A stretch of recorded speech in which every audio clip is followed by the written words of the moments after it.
You said that when a woman is bitten, it takes years for her to change, right? Yes.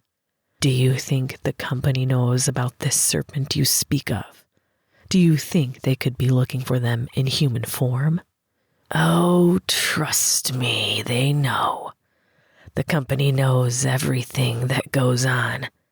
They're the only ones who do, and they've been hiding it from you and everyone else all this time.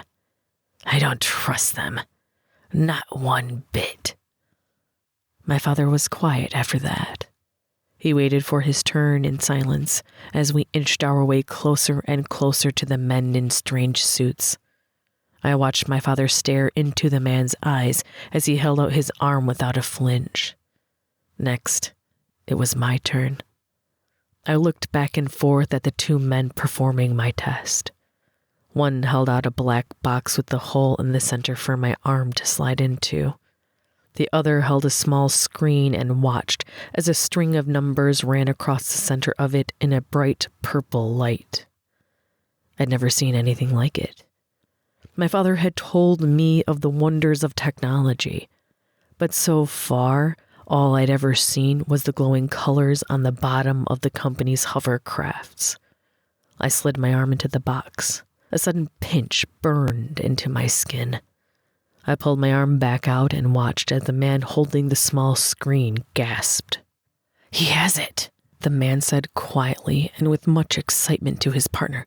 Bill, get over here with that other tester, he yelled to another man in a suit that was standing closer to the craft.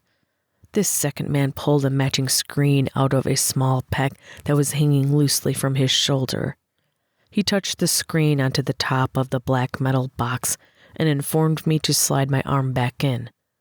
I looked back and forth between Johnson and my father. Go ahead, son. My father reluctantly answered my unspoken question. He stood closer to my side and stared at the screen being held by this new man with a new tester. I slid my arm back into the box and again felt a slight pinch. This time seemed a bit more painful than the first.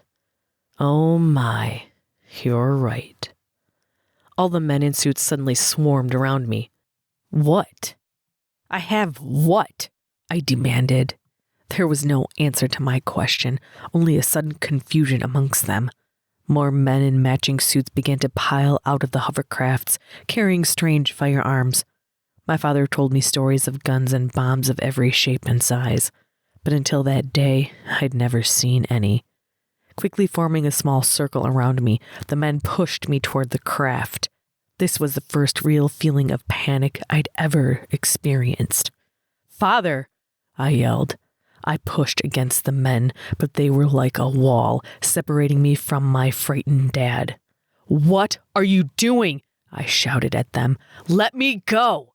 I reached over their shoulders, stretching my hand toward my father, who, along with Johnson, was trying to reach me.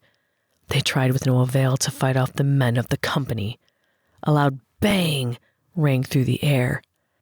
It sounded much like the thunder of the night crashing around me. The men and women of my beloved community screamed and ran back into the hills. Soon, everyone besides my father and Johnson were gone. As the company whisked me away from my clearing and into the first hovercraft, my father screamed in my direction, Jackson! His voice cracking through the commotion and him screeching my name still haunts me to this day. That was the first day of my new life. A life to be spent as the right hand of the company who stole me away from everything I'd ever known and loved.